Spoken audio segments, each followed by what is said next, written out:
नमस्कार बच्चों, मैं हरेंद्र चहार आपके अपने चैनल आरएल देसी स्टडी रिव्यू में आपका स्वागत करता हूं। तो बच्चों, आप सब लोग जानते हो कि हम हर संडे को मॉक का एनालिसिस लेकर आते हैं, मैथ और जीएस दोनों का ही। तो मैं उम्मीद करता हूं कि आप सब लोगों की तैयारी शानदार चल रही होगी और आप लोगों का एग्जाम बस बिल्कुल नज़दीक है। और मैं आशा करता हूं कि आपकी जो तैयारी है वो ऐसी अच्छी तरह से चल रही होगी। तो हम लोग आज फिर मैथ का एनालिसिस लेकर आपके सामने हाजिर हैं और देखते हैं। तो आज का जो पहला क्वेश्चन आपको दिख रहा होगा आपके स्क्रीन पर, और अगर बात की जाए तो इसमें पहला क्वेश्चन है, समचतुर्भुज के विकर्णों की लंबाई 16 सेंटीमीटर और 12 सेंटीमीटर है, इसका क्षेत्रफल क्या होगा। तो मैं आपको बता दूं कि जब समचतुर्भुज का क्षेत्रफल निकाला जाता है और उसके अगर विकर्ण दिए जाते हैं तो ये बिल्कुल फॉर्मूला बेस्ड है। इसका एक फॉर्मूला होता है, जैसे समचतुर्भुज का क्षेत्रफल, समचतुर्भुज का क्षेत्रफल। तो समचतुर्भुज का जो क्षेत्रफल होता है वो होता है 1/2 d1 इंटू d2। कहने का मतलब ये होता है कि जो d1 और d2 होते हैं ये विकर्णों की लंबाई होती है। क्रम से क्या होते हैं, ये d1 जो d2 है ये क्या होते हैं, विकर्ण होते हैं। तो आपको क्या करना है, 1/2 d1 विकर्ण की लंबाई दी हुई है, एक है 16 और दूसरे विकर्ण की लंबाई दी गई है 12 सेंटीमीटर। तो इसे आप डायरेक्ट कर सकते हो 2 से 8, और आप सब लोग जानते हो 12 अट्ठे कितना होता है, 96 सेंटीमीटर स्क्वायर इस क्वेश्चन का राइट आंसर होगा। क्लियर बच्चों। तो इस क्वेश्चन का राइट आंसर ऑप्शन डी है। क्लियर है ना। तो ये इसका बहुत इजी क्वेश्चन है और आप सबको दिख रहा है, और ये फॉर्मूला बेस्ड है। तो आपको कुछ क्वेश्चन तो फॉर्मूले से ही हो जाते हैं, उसमें कुछ करना भी नहीं होता है। नेक्स्ट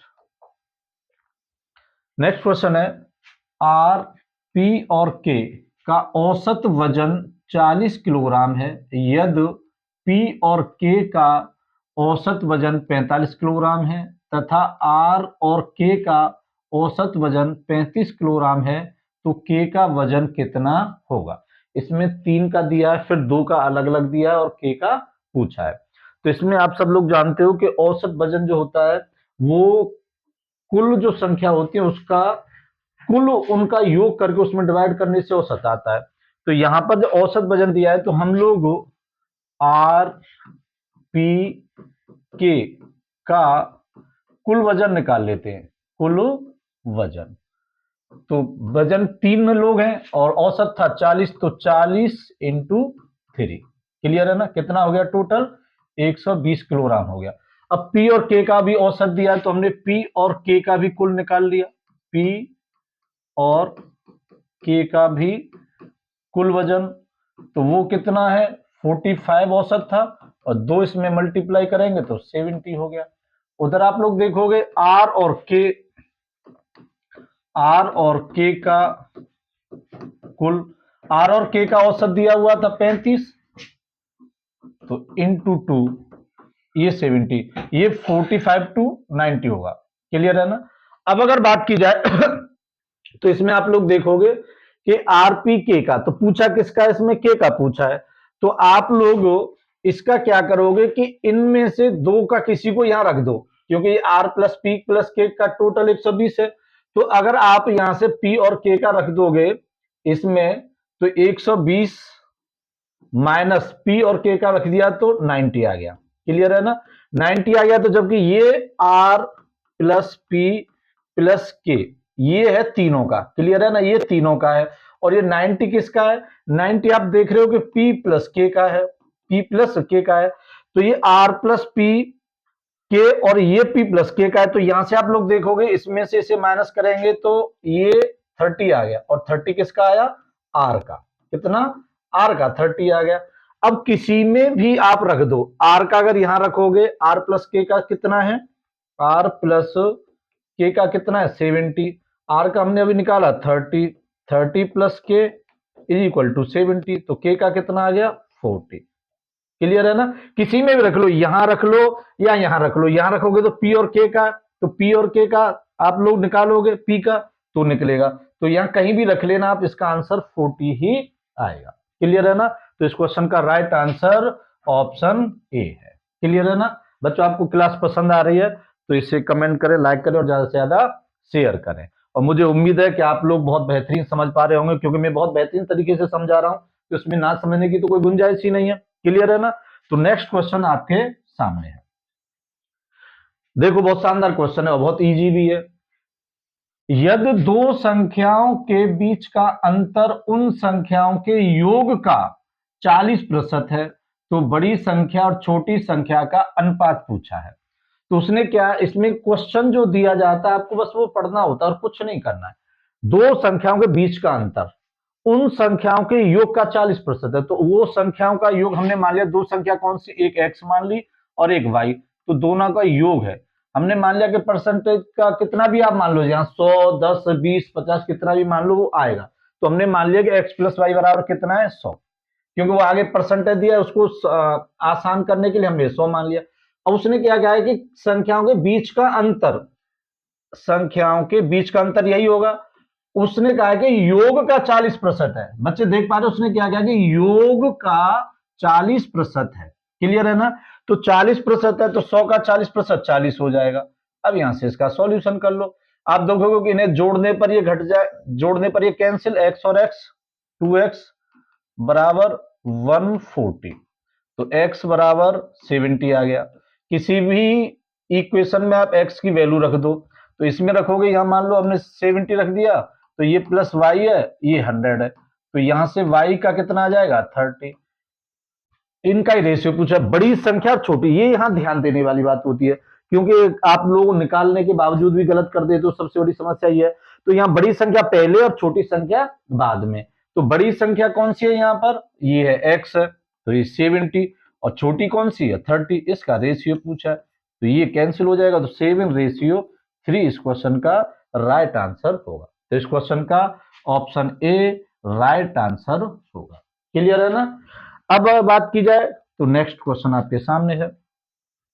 निम्नलिखित में से कौन सी संख्या 9 से विभाज्य है?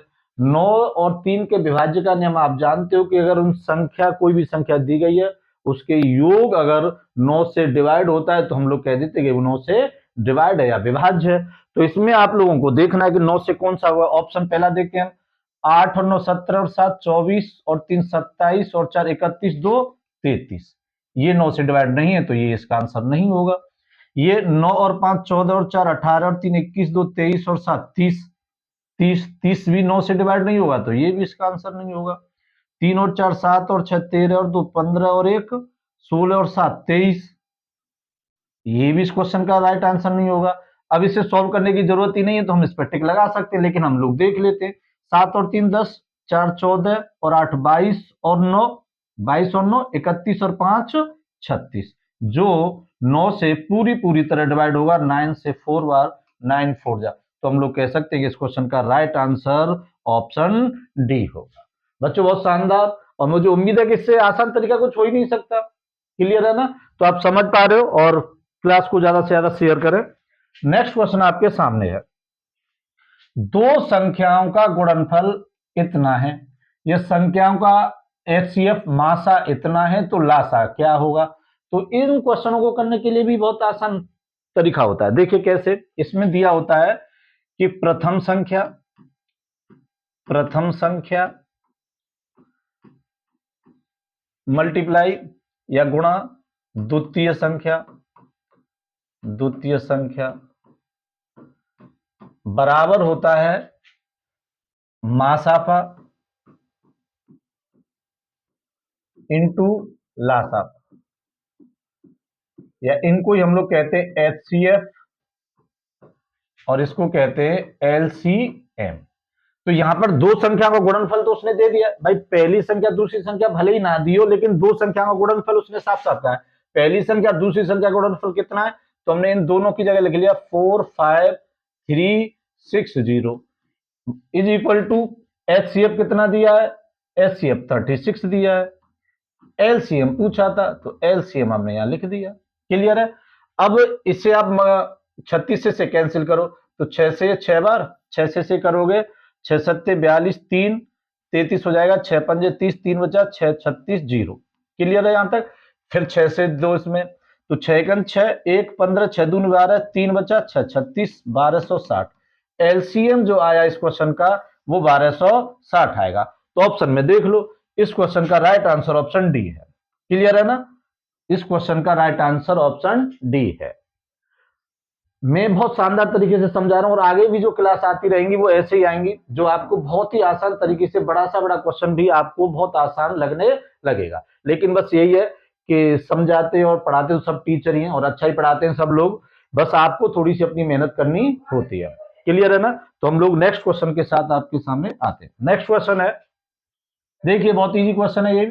एक धनराशि पर 10% वार्षिक ब्याज की दर से 4 वर्षों में प्राप्त साधारण ब्याज इतना है। क्लियर है ना।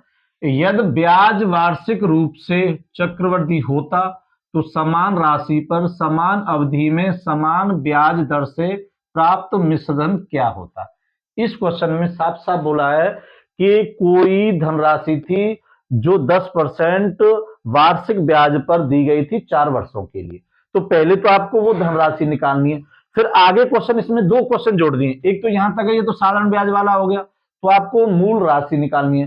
फिर वो कह रहा है कि जो राशि निकल के आएगी फिर चक्रवृद्धि ब्याज पर उतने ही समय के लिए, देखो समान अवधि उतने ही समय मतलब 4 वर्ष के लिए, और समान ब्याज दर मतलब इतने ही दर पर वो मिश्रधन कितना होगा चक्रवृद्धि ब्याज पर, वो पूछ रहा है। तो यहां पर सबसे पहले हम वो निकालते हैं आपकी मूल राशि या मूलधन। तो साधारण ब्याज का होता है तो आप सब लोग जानते हो, 1 वर्ष का है तो ये 10% हो गया, और 4 वर्ष का है तो इसमें मल्टीप्लाई कर देंगे। तो 40% कितना, 40% बराबर कितना दिया गया है 3200। साधारण ब्याज कितना है 3200। तो यहां से 1% निकालोगे तो 3200 अपॉन 40, तो ये 80 आ गया। अब 100% निकालोगे तो 100% के लिए ये हो जाएगा 80 इंटू 100 इज इक्वल टू 8000 रुपए। मेरा कहने का मतलब यह है कि मूलधन या मूल राशि 8000 आ गई। कितनी आ गई 8000 आ गई। अब वो क्या कह रहा है समान राशि पर ही, तो समान राशि यही रहेगी, समान अवधि 4 वर्ष रहेगी और समान दर 10% वार्षिक ब्याज दर रहेगी। तो अब मिश्रधन पूछा है लेकिन चक्रवृद्धि से पूछा है, तो इसमें क्या करना है कि दर वही रहेगी, तो दर 10% है, इसका हम फ्रैक्शन कर लेते हैं तो 1/10। क्लियर है ना। अब 4 वर्ष के लिए 10 से 11, फिर दोबारा 10 से 11, फिर 10 से 11 और फिर 10 से 11। क्लियर है यहां तक सबका। अब ये जो राशि है ये दी गई है कितनी 8000, इसका अगर आप मल्टीपल करोगे तो ये कितना 1 2 3 4 0, 1 2 3 4, एक ही है, तो ये 10,000 आ गया। क्लियर है ना। इसे करोगे तो 11 का स्क्वायर 121, इसका करते हैं तो 1331, और 1331 में 11 का करेंगे तो कितना आ जाएगा 11 एकन 11, 11 थी 33 और 1 34 हासिल 3, 11 थी 33 और 3 36 हासिल 3, 11 एकन 11 और 3 14, ये इतना आ गया। ये मिश्रधन रहेगा, ये क्या रहता है ये मिश्रधन रहता है, और ये मूलधन रहता है, ये मूलधन रहता है। क्लियर है ना। 4 वर्ष बाद इतना मूलधन हो जाएगा, इतना मिश्रधन हो जाएगा। अब ये जो है ये कितना दिया 8000, तो आप इसको निकाल लीजिए 10,000 बराबर 10,000 बराबर 8000। क्लियर है यहां तक सबका। 3 0 से 3 0 कैंसिल, तो 1 बराबर आ जाएगा 8/10। मिश्रधन पूछा तो इसमें यहां मल्टीप्लाई कर दो, तो ये 14,641 इंटू 8/10, 8 का इसमें मल्टीप्लाई कर लो, 8 एकन 8, 8 चौक 32 हासिल 3, 8 छके 48 और 3 51 हासिल 5, 8 चौक 32 और 5 37 हासिल 3, 8 एकन 8 और 3 11, 10 से इसमें डिवाइड कर दो तो ये आ गया। तो ये इस क्वेश्चन का राइट आंसर होगा 11,712.8। तो इसमें देख लो 11,712, 172, 127, 712, तो इस क्वेश्चन का राइट आंसर ऑप्शन डी होगा। है ना शानदार तरीका। बिल्कुल जो हमने आपको बताया, बिल्कुल क्वेश्चन में वही 2 बात लिखनी थी, इसमें कुछ नहीं करना था। पहले साधारण ब्याज से हमने मूलधन निकाल लिया, मूलधन निकालने के लिए मैंने बता दिया कि 4 साल का 10% की दर से टोटल साधारण ब्याज इतना हो जाता है, वो दिया हुआ। यहां से हमने मूलधन निकाल लिया 8000। अब नेक्स्ट क्वेश्चन में उसने चक्रवृद्धि ब्याज का कहा है, तो चक्रवृद्धि ब्याज के लिए हमें क्या करना था 10% को हमने फ्रैक्शन में चेंज कर लिया 1/10, समय और जो दर दिया वो सेम दिया है, तो 10 से 11 एक वर्ष में, दूसरे वर्ष में 10 से 11, तीसरे वर्ष में भी और चौथे वर्ष में भी, तो टोटल ये इतना आ गया। अब ये इसके बराबर था, क्लियर है। ये यहां से हमने एक की वैल्यू निकाली, एक की वैल्यू 8/10 आई, ये टोटल मिश्र धन है, इसमें हमने इससे गुणा कर दिया और राइट आंसर आपका ऑप्शन डी आ गया, क्लियर है ना। तो ये बहुत शानदार है और मुझे उम्मीद है कि आप पूरी तरह से समझ पा रहे हो, और नहीं समझ पा रहे हो तो फिर आपकी तैयारी है वो कहीं न कहीं कम है, उससे और आप अपना और ज्यादा समय देकर उसे अच्छी करें। नेक्स्ट क्वेश्चन आपके सामने है, एक वस्तु पर 10% की छूट देने के बाद भी 10% का लाभ होता है, जब कोई छूट नहीं दी जाती है तो लाभ प्रतिशत क्या होगा। बहुत शानदार क्वेश्चन है। इसमें मैं आपको बता दूं कि एक थोड़ा सा एक रिलेशन होता है, जैसे कॉस्ट प्राइस और मार्केट प्राइस का हमेशा। तो ये दिया भाई, छूट किस पे दी जाती है, हमेशा मार्केट प्राइस पे, और लाभ और हानि हमेशा किस पे निकाली जाती है, कॉस्ट प्राइस पे। तो ये इसका एक रिलेशन होता है। रिलेशन क्या होता है, जो छूट दी जाती है उसको तो हम इसमें से घटा देते हैं 100 माइनस 10, और जो मार्केट प्राइस होता है इसमें 100 हमने मानते हैं और इसे प्रॉफिट को इसमें जोड़ देते हैं। तो ये आप देखोगे तो ये 90 आ जाएगा और ये 110 आ जाएगा। अब वो आप इससे, उसने क्या किया, अगर कोई छूट नहीं दी जाती तो लाभ प्रतिशत क्या होता, छूट नहीं दी जाती तो लाभ प्रतिशत कितना होता है भाई, 110 20, क्लियर है। छूट नहीं दी जाती तो इतने में बिकती, और ये 90, क्लियर भाई, 90 में खरीदी, अगर वो छूट नहीं दे रहा है तो इतने में बेची जाएगी। तो 20 का फायदा हो रहा है, कितने पे हो रहा है, 90 पे इंटू 100, क्लियर है। एक जीरो से ये कैंसिल हो गया, तो 200/9, तो 9 से 2 बार 18, फिर 2 बचा 20, फिर 9 दूनी 18, फिर 2, 9 दूनी 18, 9 दूनी 18, तो ये ऐसे चलता रहेगा। इस क्वेश्चन का राइट आंसर ऑप्शन ए होगा, क्लियर है ना। तो क्लास बहुत शानदार है और इतना शानदार तरीका बताया तो बच्चों आप दिल फेंक के मार सकते हो कि लो गुरुजी ये लो, और बहुत शानदार तरीका है। और ऐसे ही हर संडे को अपना मॉक एनालिसिस लेकर आओ। बहुत सारे बच्चों के कमेंट आ रहे हैं और मैं उम्मीद करता हूं कि आप भी उसमें शामिल हों और मेरा जो हौसला है उसे बढ़ाएं, कि जिससे मेरा भी और दुगने जोश के साथ मैं आपके सामने हाजिर हूं। तो क्लियर है ना, इस क्वेश्चन का right answer option A. Next question आपके सामने है, पंकज हिमांशु से 20% अधिक कुशल है, यदि हिमांशु अकेले किसी काम को 36 दिनों में पूरा कर सकता है तो पंकज अकेले उसी काम को कितने दिनों में पूरा करेगा। देखो यहां पर दो व्यक्ति हैं, एक है पंकज, एक है पंकज और एक है हिमांशु, क्लियर है ना। अब उस क्वेश्चन में कहा गया है कि पंकज जो है हिमांशु से 20% अधिक कुशल है, तो मान लो हिमांशु 100% है और पंकज 120 है। ये एफिशिएंसी इनकी क्या है, ये एफिशिएंसी, या इसको हम कहते हैं कार्य क्षमता, कार्य क्षमता या कार्य कुशलता, क्लियर है ना। ये देखोगे तो ये कितना आ जाएगा, 2 से ये तो ये 6 और 5 आ गया। इनकी जो एफिशिएंसी है, काम करने की क्षमता है, वो 6 और 5 है, मतलब पंकज हिमांशु से 20% अधिक कुशल है, ये क्वेश्चन में कहा गया और हमने वही यहां पर लिख लिया। आप सब लोग जानते हो कि कार्य क्षमता का अपोजिट होता है समय। भाई आप में से दो व्यक्ति हैं, दो स्टूडेंट है मान लो, तो एक घंटे में 10 फुट गड्ढा खोद पाता है और एक घंटे में 5 फुट गड्ढा खोद पाता है। तो एक घंटे में वो 10 फुट, तो उसकी एफिशिएंसी ज्यादा है, और वो 5 खोद पा रहा है, समझ पा रहे हो ना। तो वो 10 खोदने में इससे ज्यादा समय लेगा कि नहीं लेगा। तो यही होता है, समय हमेशा विपरीत होता है। तो कार्य क्षमता का जो समय हो जाएगा वो विपरीत हो जाएगा। समय पंकज तो लेगा 5 और हिमांशु लेगा 6। अब आगे क्वेश्चन में क्या कहा गया है कि हिमांशु जो है वो अकेले किसी काम को 36 दिन में कर रहा है, हिमांशु 36 दिन में कर रहा है, तो एक दिन में हिमांशु कितना काम करेगा, 6। एक का हमें अनुपात मिल गया, तो यहां आप इसमें 6 से मल्टीपल कर दो, 30। तो पंकज उसी काम को कितने दिन में अकेला कर लेगा, तो 30 दिन में कर लेगा। इस क्वेश्चन का राइट आंसर ऑप्शन ए होगा, क्लियर है ना। बहुत शानदार तरीका, इसमें कुछ नहीं करना आपको, बस जो क्वेश्चन में दिया होता है आपको उसके अकॉर्डिंग ही चलना होता है और कुछ नहीं है, क्लियर है ना। कुछ कॉन्सेप्ट होते हैं वो आपको क्लियर करने होते हैं, और मुझे उम्मीद है कि आप लोग एग्जाम दे रहे हो तो आपके कॉन्सेप्ट सारे क्लियर ही हैं, और जिन बच्चों के नहीं है उन्हें थोड़ी सी और मेहनत करने की जरूरत है। भाई अब आपका एग्जाम है बहुत नजदीक, आप सब लोग जानते हो कितना समय रह गया, 4 से 8 दिन रह गए उसमें, क्लियर है ना। तो नेक्स्ट क्वेश्चन आपके सामने, जब किसी वस्तु को 355 में बेचा जाता है तो 29% की हानि होती है। क्लियर है ना? कितने में बेचने पर? 355 में बेचने पर उसे 29% की हानि होती है। यदि 21% का लाभ प्राप्त करना है तो उस वस्तु को कितने रुपए में बेचना होगा? क्लियर है ना? इसमें कह रहा है कि 355 में बेचने पर कितने की हानि हो रही है? 29% की हो रही है। तो हम लोग क्या करेंगे, पहले कॉस्ट प्राइस निकालेंगे। तो कॉस्ट प्राइस निकालने के लिए 355 इंटू 100 अपॉन 29% की हानि है तो 71। क्लियर है ना? इसे 71 से इससे तो 5 बार जाएगा तो कॉस्ट प्राइस आ गया 500 रुपए। क्लियर है ना?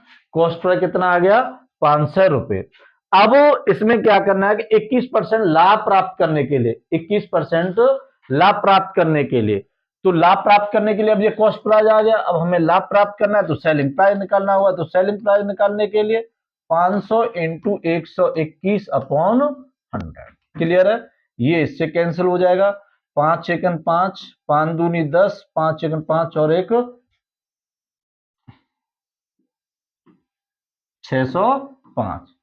इस क्वेश्चन का राइट आंसर 605 होगा। क्लियर है ना? क्लास चल रही थी बच्चों, घर पे माँ आ जाती है तो ये इस क्वेश्चन का राइट आंसर है। क्लियर है ना?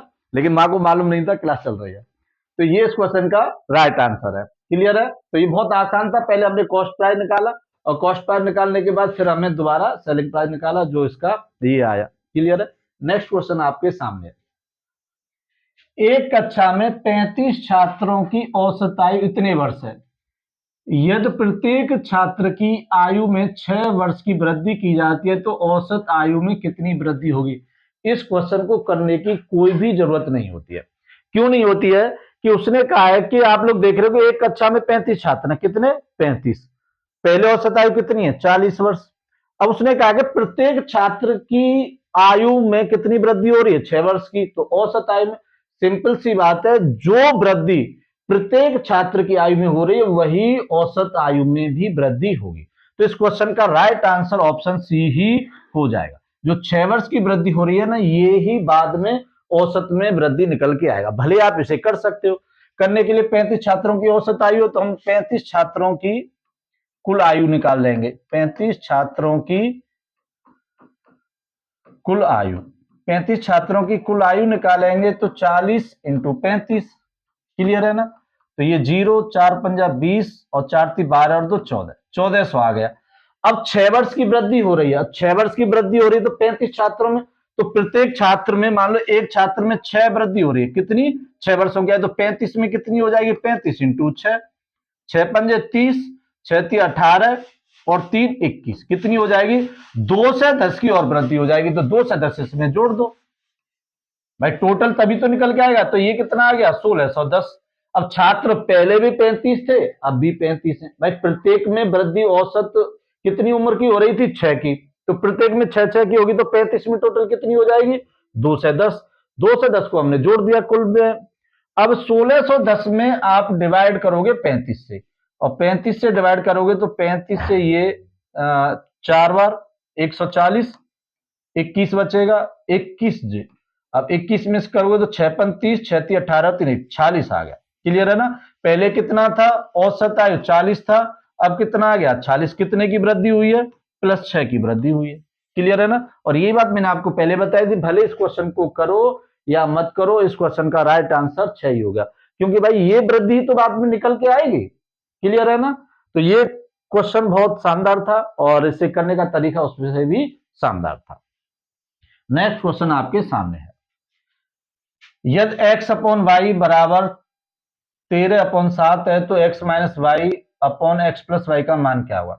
इन क्वेश्चनों में कुछ नहीं करना होता है। x की वैल्यू ये मान लेते हैं और y की वैल्यू ये, जो ऊपर की है ऊपर, नीचे की है नीचे, तो इसमें रख दो x - y, x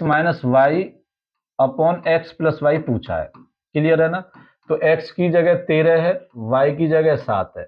ऐसे ही x की जगह 13 + 7 है, तो ये कितना हो जाएगा? 13 में से 7 गए तो 6 और ये 20। क्लियर है? इसे करोगे तो आप 3 भाई, 2 से ये 3 बार, ये 10 बार।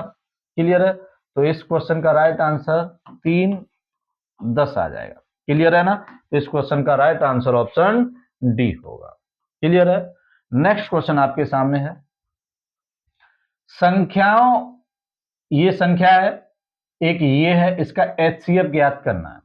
और आप सब लोग जानते हो एचसीएफ वो होता है जो बड़ी से बड़ी संख्या के द्वारा जो डिवाइड हो जाते हैं। अब यहाँ ऑप्शन की बात है, तो ऑप्शन में आप लोग देख रहे होंगे कि ये संख्या जो है वो 2 से डिवाइड हो रही है, क्योंकि लास्ट डिजिट सम है तो 2 से तो होगी। क्लियर है? 4 का नियम ये कहता है कि जो लास्ट की 2 डिजिट हो वो होनी चाहिए इससे, तो 4 से ये दोनों नहीं हो रही हैं, लास्ट के 2 डिजिट 4 से नहीं हो रहे हैं। क्लियर है ना? 8 का नियम ये होता है कि जो लास्ट के 3 डिजिट होते हैं वो 8 से होने चाहिए, तो ये आप लोग देखोगे 8 8 64, ये भी नहीं होगा और ये भी नहीं होगा। तो इस क्वेश्चन में अब जब ये नहीं होंगे, तो क्योंकि ये इसलिए नहीं होगा क्योंकि छोटी से छोटी संख्या है, हमें बड़ी से बड़ी संख्या चेक करनी है ऑप्शन के अकॉर्डिंग। तो इस क्वेश्चन में 6 से ये और ये तीनों दोनों ही डिवाइड हो जाएंगे, और इस क्वेश्चन का राइट आंसर ऑप्शन ए ही होगा। क्लियर है ना? एक बार फिर मैं समझा रहा हूं, ये सम संख्या है क्योंकि इसका लास्ट डिजिट सम है। क्लियर है यहां तक? तो ये 2 से तो डिवाइड हो ही जाएगा, लेकिन हमें 2 से बड़ी और चेक करनी है। 4 से विभाज्यता का नियम ये होता है कि लास्ट के 2 डिजिट 4 से विभाजित होने चाहिए, जो ये यहां नहीं हो रहे हैं। आप लोग देखोगे कि 4 एकम 4, 2 बचेगा, 22, 4 पंजा 20। फिर 8 का नियम यह कहता है कि ये लास्ट के 3 डिजिट इससे विभाजित होने चाहिए। 8 का हमने करके देखा, 8 64, 2 बचेगा, नहीं हुआ, और ये भी नहीं हो रहा है, तो बची संख्या 6। 6 से दोनों विभाजित भी हो रहे हैं, और इस क्वेश्चन में इस क्वेश्चन का राइट आंसर ऑप्शन ए ही होगा। क्लियर है ना? नेक्स्ट क्वेश्चन आपके सामने है, नमक की कीमत में 15% की कमी एक व्यक्ति को 272 रुपए में 2 किलोग्राम अधिक नमक खरीदने में सक्षम बनाती है। नमक की घटी हुई कीमत प्रति किलोग्राम कितनी है? इस क्वेश्चन में पूछा है कि पहले जो नमक की कीमत थी उसमें 15% की कमी हो जाती है, जिसके कारण पहले 272 रुपए में जितना वो नमक खरीद रहा था, अब उससे ज्यादा वो 2 किलोग्राम खरीद पा रहा है। क्लियर है ना? तो अब घटी हुई कीमत उसमें पूछी है। तो इस क्वेश्चन को करने का तरीका यह है कि भाई आप लोग देखोगे कि 15% की कमी आई है, तभी तो 2 किलोग्राम अधिक नमक खरीद पा रहा है। तो इसमें करने का एक तरीका सिंपल सा है कि 15% की कमी बराबर कितना है? 2 किलोग्राम नमक के बराबर।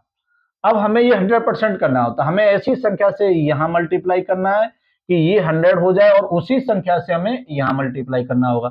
तो 15% को अगर आप लोग देखोगे, 15 इंटू 20/3, 20 बट्टे अगर 3 कर लू मैं, 20/3 कितना कर लू? 20/3। तो आप लोग देखोगे 3 से ये 5 बार, और 5 का 20, तो ये 100% आ जाएगा। क्लियर है ना? अब 20/3 का इधर करा, इधर भी हमें 20/3 का ही करना होगा।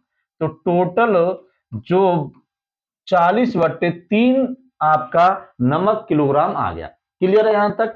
अब हमें निकालना क्या? घटी हुई कीमत। घटी हुई कीमत के बाद ही तो आया। अब 272 रुपए में कितना खरीद पाएगा? तो 272 में इससे भाग दे दो, तो 272/40/3, 3 ऊपर पहुंच जाएगा, तो 272 इंटू 3/40, 4 से डिवाइड कर लो, एक जीरो का एक पॉइंट बढ़ा देना। तो पहले इसका मल्टीप्लाई कर लो, 3 दूनी 6, 3 7 21 हासिल 2, 3 दूनी 6 और 2 8/40। 4 से इसे करोगे तो 4 दूनी 8, जीरो आ जाएगा, 4 चक 16। अब 10 से यहां जीरो बचा, तो इसको हम कर देंगे 20.4। इस क्वेश्चन का राइट आंसर होगा। क्लियर है ना? तो इस क्वेश्चन का राइट आंसर ऑप्शन ए है। फिर समझो, बहुत आसान तरीका है। यहां थोड़ी सी संख्या 15% थी, अगर 10 होती या 20 होती तो उसमें आसानी से आप मल्टीप्लाई कर देते, 10 का 10 में कर देते, 20 होती तो 5 का कर देते। लेकिन हमें ये बनाना 100% होता है, तो 100% बनाने के लिए ये आपको सोचना पड़ेगा। अगर आप इतना नहीं सोच पा रहे हो तो फिर कैसे काम चलेगा? क्लियर है ना? तो ये 15%, तो 15 इंटू 20/3, 3 से 5 हो गया 20, 100% हो गया। जिधर इतने इस साइड में जितने से मल्टीप्लाई करना होगा, उसी दूसरी साइड में भी उतने से ही करना होगा। क्लियर है यहां तक? तो ये हमने किया, ये 100% अब कितना आ गया? 40/3 किलोग्राम आ गया। 100% मतलब इतना नमक वो टोटल खरीद पा रहा, और इसमें शामिल है वो 2 किलोग्राम भी एक्स्ट्रा जो खरीदा गया था। क्लियर है यहां तक? अब जब ये है तो इसमें जो 272 रुपए में तो वो 2 किलोग्राम एक्स्ट्रा खरीद पा रहा है, तो इसमें हमने इससे डिवाइड दे दिया, तो ये आ गया आपका 20.4। क्लियर है ना? तो इस क्वेश्चन का राइट आंसर ऑप्शन ए है। नेक्स्ट क्वेश्चन आपके सामने है। एक निश्चित धनराशि पर 3 वर्षों के लिए साधारण ब्याज इतना है, उसी धनराशि पर समान ब्याज दर पर 12 वर्ष के लिए प्राप्त साधारण ब्याज कितना होगा? साधारण ब्याज का बहुत आसान होता है। 3 वर्षों के लिए कितना दिया गया, आप लोग देख रहे हो कि 3 वर्षों का जो साधारण ब्याज है, 3 वर्षों का जो साधारण ब्याज है वो कितना है? 1842 रुपए है। कितना है? 1842 रुपए। और इतना आप सब लोग जानते हो कि साधारण ब्याज जो होता है हर वर्ष का सेम ही रहता है। एक वर्ष का मान लो अगर 100 रुपये है तो अगले वर्ष का भी साधारण ब्याज 100 वर्ष ही रहेगा, अगले साल भी 100 रहेगा। ये चक्रवर्ती ब्याज नहीं होता है। चक्रवर्ती ब्याज सेम नहीं रहता, पहले वर्ष का साधारण ब्याज और चक्रवर्ती ब्याज हमेशा सेम रहता है, और साधारण ब्याज हर वर्ष सेम रहता है। तो यहां पर उसने क्या कहा कि 3 वर्षों का साधारण ब्याज दिया गया और 12 वर्ष का उसे पूछा है, तो इसमें आप एक वर्ष का निकाल लो। तो एक वर्ष का जो साधारण ब्याज आएगा, एक वर्ष का आएगा 1842/3। 3 से 6 बार 18, 3 एक 3, 3 चको 12। क्लियर है? तो एक वर्ष का जो साधारण ब्याज आया 614 आया। पूछा कितने का है? 12 वर्ष का। तो 614 में अब 12 से मल्टीप्लाई कर दीजिए। 12 चक 48, हासिल 4, 12 एकम 12 और 4 16, हासिल 1, 12 छक्के 72 और 1 73।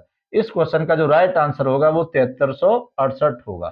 तो ये रहा ऑप्शन डी इस क्वेश्चन का राइट है कि नहीं? क्वेश्चन बहुत लग रहा था पढ़ने में कि क्या होगा, लेकिन बहुत आसान था और इसे मैंने बहुत आसान तरीके से भी समझाया, और मुझे उम्मीद है कि बिल्कुल आपके दिमाग में 100% छप गया होगा। क्लियर है ना? मैं फिर एक बार बता देता हूं कि साधारण ब्याज हमेशा हर वर्ष का सेम रहता है, चक्रवर्ती ब्याज नहीं रहता। चक्रवर्ती ब्याज पहले वर्ष का चक्रवर्ती ब्याज और साधारण ब्याज सेम रहता है। क्लियर है ना? तो नेक्स्ट क्वेश्चन आपके सामने है। 4 सेंटीमीटर त्रिज्या वाले एक गोले को पिघलाकर 2 सेंटीमीटर त्रिज्या वाले छोटे छोटे गोले बनाए जाते हैं, ऐसे कितने गोले बनाए जा सकते? इस क्वेश्चन में कहा गया कि पहले 4 सेंटीमीटर त्रिज्या का कोई गोले थे, उनको पिघलाकर उसने 2 सेंटीमीटर त्रिज्या वाले गोले, पहले बड़े थे, मतलब कहने का मतलब यह कि पहले गोले ऐसे थे, अब गोले ऐसे कर दिए। तो पहले इतने थे, अब ऐसे ऐसे कितने बन सकते हैं, इसमें यह पूछा है। हमेशा जब ऐसा क्वेश्चन पूछा जाए तो हमेशा इन क्वेश्चनों का आयतन हमेशा समान रहता है, और इन क्वेश्चनों को आयतन से आपको करना होगा। तो बड़े गोले का आयतन हम लिख लेते हैं, बड़े गोले का आयतन, बड़े गोले का आयतन अपॉन छोटे गोले का आयतन, छोटे गोले का आयतन। क्लियर है यहां तक सबका? तो बड़े गोले का आयतन फॉर्मूला सेम रहेगा, 4/3 पाई, त्रिज्या आर क्यू होता है, आर क्यू होता है। क्लियर है ना? तो मैंने यहां R1 मान लिया और 4/3 पाई R2 मान लिया छोटे गोले का। अब आप लोग देखोगे कि इनको तो यहां तुम कैंसिल कर दो, सेम ही है, कोई इश्यू नहीं है। तो R1 कितना था? 4, 3 बार लिखेंगे, 4 × 4 × 4 अपॉन छोटे की त्रिज्या कितनी है? 2 सेंटीमीटर है, तो हम 2 × 2 × 2, 4 से 1 4 कैंसिल, 2 से ये 2 कैंसिल, 4 दूनी 8। इस क्वेश्चन का राइट आंसर 8 आएगा। क्लियर है ना? तो ऑप्शन ए इस क्वेश्चन का राइट आंसर होगा। क्लियर है? हमेशा ऐसे क्वेश्चनों को करने के लिए सिंपल तरीका यही रहता है कि ये आयतन ही इनका इक्वल हमें करना होता है। नेक्स्ट क्वेश्चन आपके सामने। तो जैसे अगर बात की जाए तो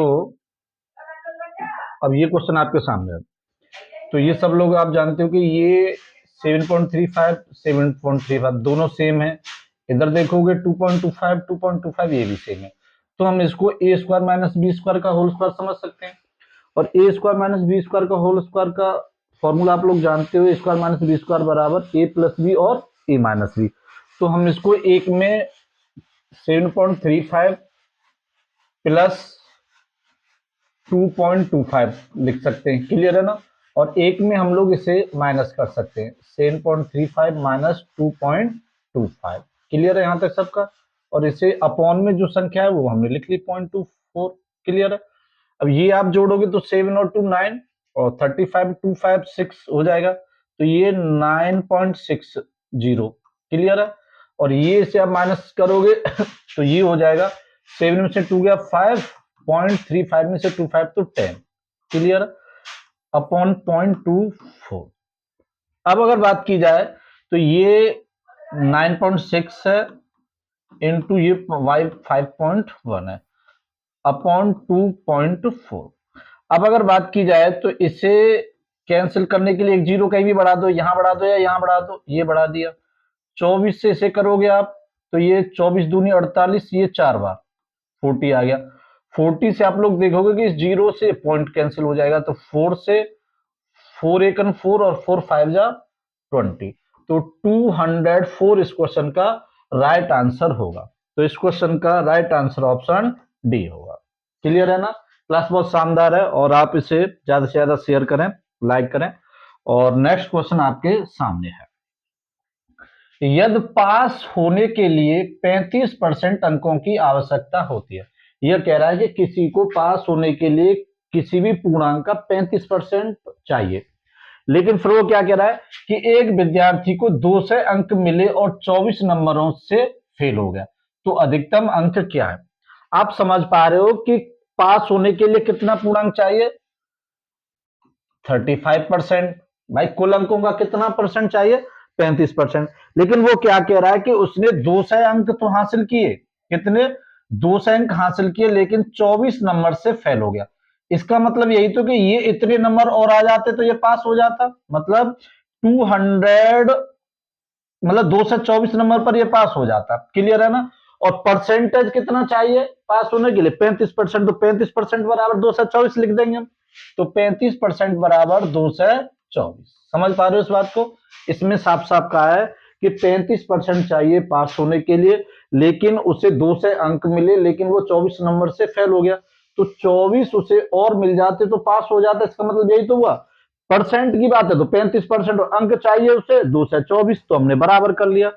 अब वो 35 का इधर आप लोग देखोगे तो 35% है ये, तो 35 से 35 अपॉन परसेंटेज हटाएंगे तो 100 बराबर 224।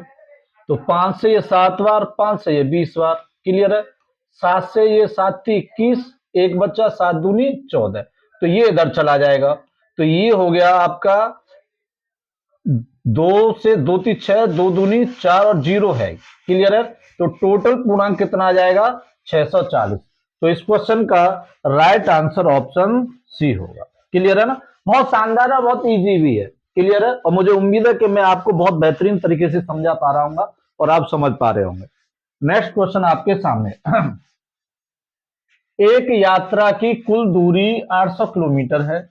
यदि एक कार पहले 320 किलोमीटर की दूरी को 64 किलोमीटर प्रति आवर की चाल से तय करती है और अगले 480 किलोमीटर की चाल क्या होनी चाहिए ताकि औसत 80 किलोमीटर प्रति आवर हो जाए। वह यह कह रहा है कि जो कुल दूरी थी वो 800 किलोमीटर की है, उसमें 320 किलोमीटर की दूरी। मेरा कहने का मतलब यह है कि कुल जो दूरी थी वो कितनी है, वो है आपकी 800 किलोमीटर की। कितने है, 800 किलोमीटर की। अब इसमें से मान लो कि यहां तक 320 किलोमीटर की दूरी, 320 किलोमीटर की दूरी उसने किस चाल से तय की है, 64 किलोमीटर प्रति आवर से तय की है। क्लियर है यहां तक। अब वो क्या कह रहा है कि जो ये शेष दूरी बची है, ये जो शेष दूरी बची है, ये जो शेष दूरी बची है, तो शेष दूरी कितनी हो जाएगी, तो आप लोग देखोगे कि 800 में से 320 गए तो कितनी बचेगी, 480 किलोमीटर की। क्लियर है ना। वो ये कह रहा है कि 480 किलोमीटर की जो दूरी है तो ये किस चाल से तय करनी है, ये किस चाल से तय करनी है, जिससे कि औसत चाल, मतलब 800 किलोमीटर की जो औसत चाल है वो कितनी है, 80 किलोमीटर प्रति आवर आ जाए। क्लियर है ना। अब देखो इसमें क्या करना है, टोटल दूरी ये, औसत चाल ये है, तो हम यहां से समय निकाल सकते हैं, कुल समय। तो समय निकल आएगा आपका, समय बराबर आप सब लोग जानते हो दूरी अपॉन चाल। क्लियर है। दूरी कितनी है 800 किलोमीटर, औसत चाल कितनी थी 80, तो 80 तो ये 8 10 घंटे 10 आवर। कहने का मतलब यह है कि 800 किलोमीटर की दूरी को औसत चाल से तय करने में कितना समय लगेगा 10 घंटे लगेंगे। अब देखो ध्यान से, अब ये 320 किलोमीटर की दूरी है, ये चाल है, तो इसका समय निकालो। भाई इसका समय निकालोगे तो आप समय बराबर जानते हो दूरी अपॉन चाल। ये दूरी कितनी है 320 किलोमीटर, 64, क्लियर है ना। 32 से 2 ये 10, 2 से ये 10, पांचवा 5 घंटे। कहने का मतलब यह है कि यहां से यहां तक जो दूरी तय की है इसे 5 घंटे में किया, और टोटल दूरी कितने घंटे में तय की है तो 10 घंटे में। अब ये 480 किलोमीटर था, जब भाई यहां से यहां तक 5 घंटे में तय किए तो ये भी तो 5 घंटे में तय की होगी। अब इसकी चाल निकालनी थी, तो चाल बराबर आप जानते हो दूरी अपॉन समय, क्लियर है यहां तक। दूरी कितनी तय करनी है 480 किलोमीटर, समय कितना बचा 5, तो 5 से इसका डिवाइड कर दो, 5 नाम 45, 3 बचा 0, 5 छक्के 30, 96 किलोमीटर प्रति आवर इस क्वेश्चन का राइट आंसर होगा। क्लियर है, तो इस क्वेश्चन का राइट आंसर ऑप्शन बी है। क्लियर है बच्चों, तो ये याद रखना इसको बात को कि भाई हमने पूरी औसत चाल दी थी इस क्वेश्चन में, हमने कुल समय निकाल लिया और बाकी का इसका समय निकाल लिया, बचा समय इसका, तो चाल तभी तो निकलेगी जब इसका समय मालूम होगा। तो नेक्स्ट क्वेश्चन आपके सामने, 4 8 15 का चतुर्थ अनुपाती क्या होगा। इसके लिए सिंपल सा फॉर्मूला होता है BC अपॉन ए, क्लियर है ना, BC अपॉन ए। ये ए होता है, ये बी होता है और ये सी होता है। तो बी 8, सी कितना है 15 और ए कितना है 4, 4 दूनी 8 और 15 दूनी 30। इस क्वेश्चन का भी राइट आंसर ऑप्शन डी होगा। क्लियर है ना। आज का क्वेश्चन ये 19 है, एक और क्वेश्चन बचा है उसको हम लोग देखते हैं। क्लियर है ना। तो नेक्स्ट क्वेश्चन जो आज का अंतिम क्वेश्चन है वो है आपके सामने। पाइप ए है, बी है और सी एक टंकी को क्रमशः 30 40 60 घंटे में भर सकते हैं।